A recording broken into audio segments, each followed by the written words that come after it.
नमस्कार साथियों, agree page पर आपका स्वागत है। दोस्तों, जैसा कि आप लोग जानते हो, पिछले 11 दिनों से यानी 1 जुलाई से मैं वीडियोस आप लोगों को डेली प्रोवाइड करा रहा हूं, जिसमें मैं 11th और 12th के जो हमारे 11th 12th एग्रीकल्चर के जो सब्जेक्ट्स होते हैं उनका सिलेबस मैं आपको डिस्कस कर रहा हूं आपके साथ, जो बोर्ड परीक्षा 2024 जिसके अंतर्गत होने वाली है। और उसी क्रम में आज हम लास्ट सब्जेक्ट का सिलेबस देखने वाले हैं, जो है सामान्य हिंदी यानी जनरल हिंदी। और ये माध्यमिक शिक्षा परिषद उत्तर प्रदेश यूपी द्वारा जारी किया गया क्लास 12th का है और नया पाठ्यक्रम है बिल्कुल 2023-24 का। इसी को पढ़कर आप टॉप रैंकर बन सकते हैं। और इस बार मैं आपको एक और चीज़ बता देता हूं कि इस बार आपको 100% सिलेबस पढ़ना होगा और उसी के अकॉर्डिंग पेपर भी होगा 2024 में। जैसा कि 2019 से 2023 तक के जो पेपर थे वो 70% पाठ्यक्रम के आधार पर होते थे, लेकिन इस बार आपको जो है 100% सिलेबस पढ़ना होगा, उसी के आधार पर आपका पेपर होगा। ठीक है, तो चलिए हम सिलेबस को जनरल हिंदी की डिस्कस कर लेते हैं। यहाँ पर देख सकते हैं आप, लिखा हुआ है सामान्य हिंदी कक्षा 12 खंड का 50 अंक पूर्णांक 100। ये जो खंड क है 50 अंक इस पर दिए जाते हैं और खंड ख पर 50 अंक, ये आपके 100 अंक हो जाते हैं पूरे। तो आइए खंड क को हम डिस्कस कर लेते हैं। यहाँ पे है पहला वाला जो चैप्टर है वो है हिंदी गद्य का विकास, हिंदी गद्य का उद्भव एवं विकास, शुक्ल युग, शुक्लोत्तर युग, हिंदी गद्य की प्रमुख विधाएं, निबंध, उपन्यास, कहानी, आलोचना इत्यादि। और इस पे आपको जो है ये सारे एक एक नंबर के होते हैं, पूरे आपको 5 नंबर यहाँ पे आप देख सकते हैं 1 × 5 = 5, 5 अंक आपको इस पर दिए जाते हैं। उसके बाद से यहाँ पर दूसरा है काव्य साहित्य का विकास, आधुनिक काल, भारतेंदु युग, द्विवेदी युग, छायावाद, प्रगतिवाद, नई कविता इत्यादि। इसमें आपको भी 5 अंक दिए जाते हैं 1 × 5 = 5, यहाँ पे आप देख सकते हैं। उसके बाद से है हमारा तीसरा वाला पाठ्यक्रम में निर्धारित गद्यांशों पर आधारित 5 प्रश्न। तो जो 5 प्रश्न है 2-2 अंक के होते हैं, पूरे आपके यहाँ पर आपको 10 अंक दिए जाते हैं। और फिर आगे है पाठ्यक्रम में निर्धारित पद्यांशों पर आधारित 5 प्रश्न। वहां पर गद्यांशों के 5 प्रश्न थे और यहाँ पर जो पद्यांश होते हैं, पद का अंश जो होता है पद्यांश, उस पर आपको एक प्रश्न पर 2 अंक दिए जाते हैं। तो 5 प्रश्न पर आपको इस हिसाब से 10 अंक यहाँ पर दिए जाते हैं, आप देख सकते हैं यहाँ पर। उसके बाद से हमारा अगला है 5वां, इसमें 2 खंड बना दिया गया है, क है इसमें से। पाठ्यक्रम में निर्धारित लेखकों को साहित्यिक परिचय एवं कृतियां, इसमें जो शब्द सीमा 80 शब्द की रहेगी, यानी 80 शब्द में आपको आंसर इसका करना है। इसमें 3 + 2 = 5 का रहेगा। जैसे लेखकों का जो साहित्यिक परिचय है वो 3 अंक का होगा और कृतियां 2 अंक की होंगी, तो उसी हिसाब से यहाँ पर 5 अंक आपको दिए जाएंगे। और फिर ख है पाठ्यक्रम में निर्धारित कवियों का साहित्यिक परिचय एवं कृतियां, इसकी भी सब सीमा वही 80 शब्द है और इसमें भी 3 + 2 = 5 अंक दिए जाते हैं। फिर है 6वां पाठ्यक्रम में निर्धारित कहानियों का सारांश एवं उद्देश्य पर आधारित प्रश्न, इसकी भी शब्द सीमा 80 शब्द रहने वाली है और इसमें आपको 5 अंक दिए जाते हैं 5 × 5 = 5।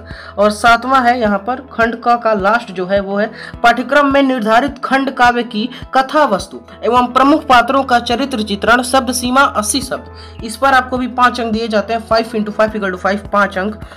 उसके बाद से है ये खंड ख थोड़ा बड़ा है, इसको हम डिस्कस कर लेते हैं। और इम्पोर्टेंट भी, इम्पोर्टेंट तो पूरा सिलेबस है आपका और यही आपके लिए गोल्डन टाइम है। इस समय आप अगर प्रिपरेशन चालू कर देते हैं तो जरूर आपके अच्छे अंक आएंगे बोर्ड परीक्षा 2024 में। तो आइए हम देख लेते हैं खंड ख के बारे में जो दिया गया है। यहाँ पर है 8वां का क, इसमें है पाठ्यक्रम में निर्धारित संस्कृत गद्य का संदर्भ सहित हिंदी में अनुवाद, इस पर आपको 7 अंक दिए जाते हैं। और खंड ख भी आपका 50 अंक का होता है, आप देख सकते हैं खंड ख अंक 50। ठीक है, उसके बाद इसमें 8वें का ख हो जाएगा पाठ्यक्रम में निर्धारित संस्कृत पद्य का संदर्भ सहित हिंदी में अनुवाद, इस पर आपको 7 अंक दिए जाते हैं 2 + 5 = 7 अंक। जैसे आपको संदर्भ पे 2 अंक दिए जाते हैं और जो आप हिंदी अनुवाद करते हैं उसका अर्थ लिखते हैं उस पर 5 अंक, तो आपको 7 अंक इस हिसाब से दिए जाते हैं। फिर है लोकोक्तियों एवं मुहावरों के अर्थ एवं वाक्य प्रयोग, ठीक है, इस पर भी ये नवा है, इस पर भी आपको 2 अंक मिलते हैं। 1 अंक आपको मिल जाता है अर्थ पर और 1 आपको वाक्य प्रयोग पर दे दिया जाता है। फिर है क्रम संख्या 10 एवं 11 से वस्तुनिष्ठ प्रश्न पूछे जाएंगे, ये आपको ध्यान रखना है। उसके बाद से यहाँ पे 10वां हो जाएगा 10वें का क, ठीक है, तो 10वें का क में हो जाएगा संधि। संधि में आ जाएगी दीर्घ संधि, गुण संधि, यण संधि, अयादि संधि में किन्हीं 3 संधियों से संबंधित शब्दों का संधि विच्छेद, इस पर आपको 3 अंक दिए जाते हैं। और फिर है ख है संस्कृत शब्दों में विभक्ति की पहचान, इसमें भी आपको 2 अंक दिए जाते हैं। जैसे यहाँ पर दिया गया है संज्ञा, आत्मन, नामन, राजन, जगत, सरित इत्यादि। सर्वनाम सर्व, इदम और यद, ये होता है। और 11वां फिर इसमें हो जाएगा शब्दों में सूक्ष्म अंतर, यानी जो छोटे छोटे अंतर होते हैं शब्द में, उस पर आपको 2 अंक दिए जाते हैं। और अनेकार्थी शब्द पे आपको भी 2 अंक, अनेक अर्थ यानी ऐसे शब्द जिनका अनेक अर्थ हो, तो अनेकार्थी शब्द पर आपको 2 अंक दिए जाते हैं। फिर गो है अनेक शब्दों के लिए 1 शब्द, वाक्यांश केवल 2, ठीक है, तो अनेक शब्दों के लिए जो 1 शब्द है उसमें आपको जो है दिए जाते हैं 2 अंक। जैसे बहुत अधिक ज्ञान रखने वाला ज्ञानी, तो यही हो जाएगा अनेक शब्दों के लिए 1 शब्द और इस पर आपको 2 अंक दिए जाते हैं। फिर वाक्यों में त्रुटि मार्जन, लिंग, वचन, कारक, काल एवं वर्तनी संबंधित त्रुटियां हो जाएंगी और इस पर आपको 2 अंक दिए जाते हैं। फिर है काव्य सौंदर्य के तत्व, इसके वीडियो में वैसे तो सिलेबस में काफी चीजों की टॉपिक वाइज वीडियोस मैं आपको प्रोवाइड कराऊंगा अपने चैनल पर ही। और इसमें काव्य सौंदर्य के तत्व रस, श्रृंगार रस, करुण रस, हास्य रस, उस वीर रस एवं शांत रस के लक्षण एवं उदाहरण 2 अंक दिए जाते हैं। फिर ख है अलंकार, इसमें आपको शब्द अलंकार में अर्थालंकार, यमक अलंकार, श्लेष अलंकार के लक्षण एवं उदाहरण 2 अंक दिए जाते हैं। लक्षण पे 1 अंक, उदाहरण पे 1 अंक, 2 अंक दिए जाते हैं। फिर अर्थालंकार में उपमा, रूपक, उत्प्रेक्षा, भ्रांतिमान एवं संदेह के लक्षण एवं उदाहरण। फिर है ग छंद, छंद में मात्रिक छंद, चौपाई छंद, दोहा छंद, सोरठा छंद, कुंडलिया छंद के लक्षण एवं उदाहरण, इस पर आपको 2 अंक दिए जाते हैं। उसके बाद से पत्र लेखन, किसी में से निम्नलिखित में से किसी एक पर, इस पर भी आपको जो है 6 अंक दिए जाते हैं पत्र लेखन पर। 2 + 4 = 6 मार्क का होता है। और इसमें टॉपिक देख लेते हैं क्या दिया गया है। इसमें से किसी एक पर आपको लिखना है। पहला नियुक्ति आवेदन पत्र पर लिख सकते हैं, या बैंक से किसी व्यवसाय के लिए ऋण प्राप्त करने का आवेदन पत्र, इस पर कर सकते हैं। या अपने नगर या गांव की सफाई है तो संबंधित अधिकारी को प्रार्थना पत्र, इस पर भी किया जा सकता है, ठीक है। उसके बाद से 14वां हो जाएगा निबंध। निबंध पर आपको सबसे ज्यादा देखा जाए तो 9 अंक मिलता है और उसके बाद आपको पत्र लेखन पर 6 अंक। निबंध में आप विज्ञान, वाणिज्य, शिक्षा, कृषि, सामाजिक एवं राजनैतिक चेतना पर आधारित जनसंख्या, स्वास्थ्य एवं शिक्षा व पर्यावरण से संबंधित, इस पर आपको 2 + 7 = 9 अंक दिए जाते हैं। फिर पाठ्य वस्तु जो हमारी होगी वो भी हम देख लेते हैं क्या दिया गया है। पाठ्य वस्तु में जो है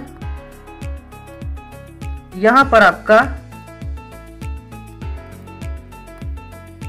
सामान्य हिंदी विषय के लिए निम्नलिखित पाठ्य वस्तु का अध्ययन करना होगा। यहाँ पर पुस्तक का नाम पहले दिया गया है, फिर है लेखक का नाम, फिर है पाठ का नाम, ठीक है। तो पुस्तक का नाम इसमें है आपका हो जाएगा पहला गद्य हेतु निर्धारित पाठ्य वस्तु। इसमें आपको वासुदेव शरण अग्रवाल की राष्ट्र का स्वरूप पढ़ना है और डॉक्टर हजारी प्रसाद द्विवेदी का अशोक के फूल पढ़ना है, प्रोफेसर जी सुंदर रेड्डी का भाषा और आधुनिकता, डॉक्टर एपीजे अब्दुल कलाम का तेजस्वी मन के संपादित अंश, कन्हैया लाल मिश्र प्रभाकर इनका आपको रॉबर्ट नर्सिंग होम पढ़ना है और हरिशंकर परसाई का निंदा रस। उसके बाद से आपका काव्य हेतु निर्धारित पाठ्य वस्तु, इसमें आपको अयोध्या सिंह उपाध्याय हरिऔध का पवन दूती का पढ़ना है और मैथिली शरण गुप्त का कैकई का अनुताप तथा गीत पढ़ना है। और उसके बाद से हमारा जयशंकर प्रसाद का श्रद्धा मनु एवं गीत ये पढ़ना है और सुमित्रा नंदन पंत का नौका विहार बापू के प्रति और परिवर्तन, ये चीजें आपको पढ़नी है। और यहाँ पे अभी और बचा हुआ है काव्य सौंदर्य में वो देख लेते हैं हम। काव्य हेतु निर्धारित पाठ्य वस्तु में कुछ चैप्टर्स बचे हुए हैं, उनको हम डिस्कस कर लेते हैं। फिर है आपका यहाँ पर महादेवी वर्मा का भी गीत पढ़ना है। फिर रामधारी सिंह दिनकर का अभिनव मनुष्य, पुरुरवा उर्वशी आपको पढ़ना है। फिर सचिदानंद हीरानंद वात्स्यायन अज्ञेय का आपको मैंने आहुति बनकर देखा हिरोशिमा, आपको ये पढ़ना है। फिर है आपको कथा हिंदी साहित्य हेतु निर्धारित पाठ्य वस्तु, इसमें आपको जैनेन्द्र कुमार की ध्रुव यात्रा पढ़ लेनी है, या आपको फणीश्वर नाथ रेणु का पंचलाइट, या शिवानी का जो लाठी है वो अमरकांत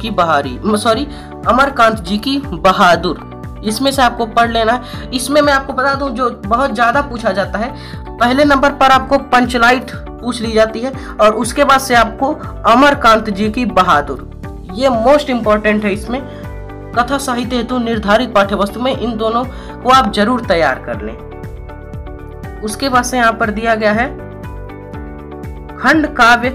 हाँ, खंड काव्य के बारे में दिया गया है कि किस जनपद के लिए, जैसे आपको पता है खंड काव्य निर्धारित होता है कि किस जनपद के लिए कौन सा आना है, तो वो यहाँ पर दिया गया है खंड काव्य। सहायक पुस्तक खंड काव्य, पहले क्रम संख्या दी गई है, फिर पुस्तक तथा लेखक का नाम, फिर प्रकाशक, फिर अनुदानित जिले आपको देखना है। इसमें आपका हो जाएगा पहला मुक्त यज्ञ लेखक, ठीक है। मुक्त यज्ञ लेखक ये सुमित्रा नंदन पंत जी का है और इसके प्रकाशक जो है राधा कृष्ण प्रकाशन 2, अंसारी रोड, दरियागंज, नई दिल्ली। ये आपका निर्धारित किया गया है कानपुर, जौनपुर, मुरादाबाद, फैजाबाद, एटा और ललितपुर, इन सभी जनपद के लिए। उसके बाद से है सत्य की जीत, इसके लेखक है श्री द्वारिका प्रसाद माहेश्वरी जी, और ये आपको इसके प्रकाशक हो जाएंगे ज्वाला प्रसाद विद्यासागर 129 केपी कक्कड़ रोड, प्रयागराज। ये आपको जो है पढ़ना है लखनऊ के लिए है, इटावा के लिए, बलिया के लिए, बिजनौर के लिए, झांसी, बदायूं, प्रतापगढ़, रामपुर, पीलीभीत, इन सभी डिस्ट्रिक्ट्स के लिए है।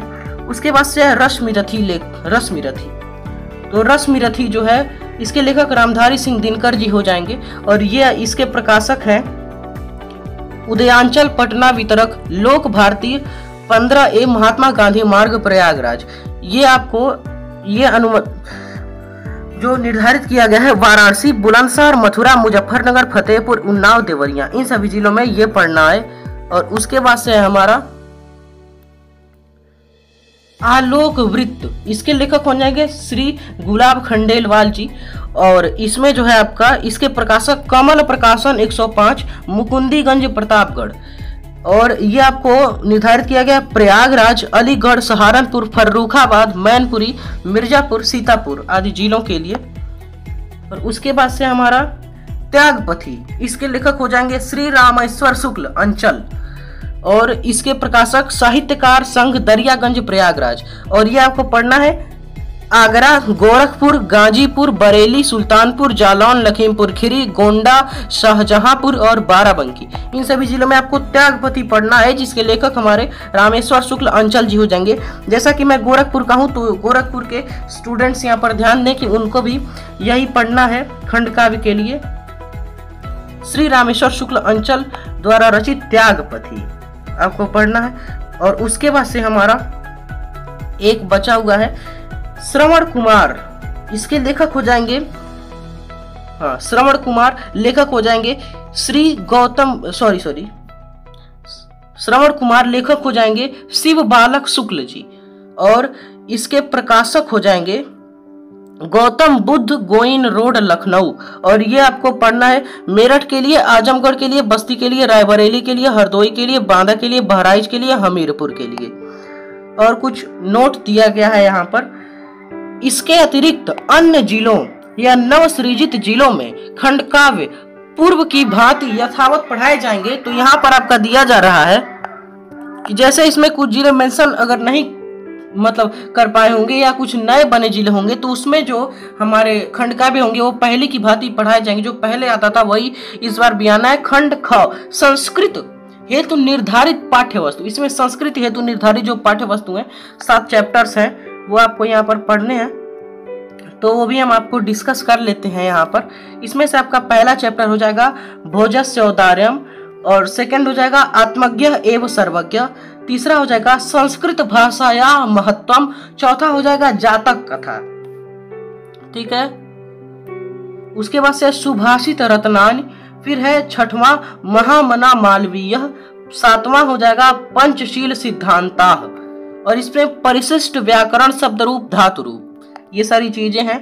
तो ये मैंने आपको सिलेबस डिस्कस कर दिया है पूरा का पूरा सामान्य हिंदी का जो क्लास 12th में पढ़ाया जाता है, और इस वीडियो को कंप्लीट मैंने कर दिया है। और आपके अब तक जो भी 11 सब्जेक्ट्स पढ़ाए जाते हैं 11th और 12th एग्रीकल्चर को मिलाकर, वो सारी वीडियोस हमारे चैनल पर आ चुकी हैं। आप हमारे चैनल पर देख सकते हैं, या डिस्क्रिप्शन में सारी सब्जेक्ट के सिलेबस की लिंक है वीडियोस की, उसको वहां से भी आप देख सकते हैं। और जैसा कि मैं आपको वीडियोस में बता रहा था कि जो 11 जुलाई को मैं जनरल हिंदी का सिलेबस लाऊंगा, उसमें आप लोगों के लिए एक इम्पोर्टेंट डिस्कशन, इम्पोर्टेंट अनाउंसमेंट करूंगा। तो वो अनाउंसमेंट मैं अब बताता हूं आपको। उसमें आपका हो जाएगा कि अगर यानी इस वर्ष मैं आपको जो भी एग्रीकल्चर के जो सब्जेक्ट हैं और जो एग्रीकल्चरल इकोनॉमिक्स है, हिंदी वगैरह लगभग सारे सब्जेक्ट की टॉपिक वाइज वीडियोस आपको हमारे चैनल पर मिलती रहेंगी। मेनली एग्रीकल्चर के जो 4-5 सब्जेक्ट होते हैं, agronomy, horticulture, soil science, agricultural engineering और animal husbandry and veterinary science, इन सब की वीडियोस 100% आपको मिलेंगी हमारी चैनल पर, टॉपिक वाइज एक एक चैप्टर के अनुसार। और economics, agricultural economics, chemistry, physics, biology, Hindi, सामान्य हिंदी, सभी की वीडियोस में आप लोगों को कोशिश करूंगा प्रोवाइड करेंगी, लेकिन एग्रीकल्चर के सब्जेक्ट की जरूर मिल जाएंगी। तो आप वहां से देख के अपनी तैयारी को और बूस्ट कर सकते हैं। और अभी से अगर आप तैयारी शुरू कर देते हैं तो जरूर आप टॉप रैंकर बनेंगे, और यही आप लोगों के लिए गोल्डन टाइम है। आप अभी से तैयारी शुरू करते हैं सिलेबस के अनुसार। तो ठीक है, अगर आपको हमारी वीडियो अच्छी लगे तो वीडियो को लाइक करें, दोस्तों में शेयर करें, और कमेंट में आप अपने डाउट पूछ सकते हैं, मैं क्लियर कर दूंगा अगले वीडियो में, या छोटा रहेगा तो इसी वीडियो के डिस्क्रिप्शन में ही। और चैनल को सब्सक्राइब करके बेल आइकन जरूर ऑन कर लें, जिससे आपको वीडियोस जो भी नई आएंगी उनकी नोटिफिकेशन आपको मिल जाएगी। और जैसा कि आपको पता है आज 11 जुलाई है, और आज ही जो हमारी गोरखपुर यूनिवर्सिटी है, दीनदयाल उपाध्याय विश्वविद्यालय गोरखपुर, उसने जो हमारा एंट्रेंस एग्जाम होगा किसी भी मतलब किसी भी बीएससी या बीकॉम या बीएससी एजी बी फार्मा किसी के लिए भी जो एंट्रेंस एग्जाम कंडक्ट कराया जाएगा 2023 में एडमिशन के लिए, तो उसमें हमारा एडमिट कार्ड जो है, प्रवेश पत्र आज ही जारी करने के लिए वेबसाइट पर मेंशन किया गया है 11 जुलाई को। तो एडमिट कार्ड जैसे ही आता है मैं आपको वीडियो के माध्यम से अवगत करा दूंगा। तो ठीक है, मिलते हैं अगले वीडियो में। Thanks for watching, have a nice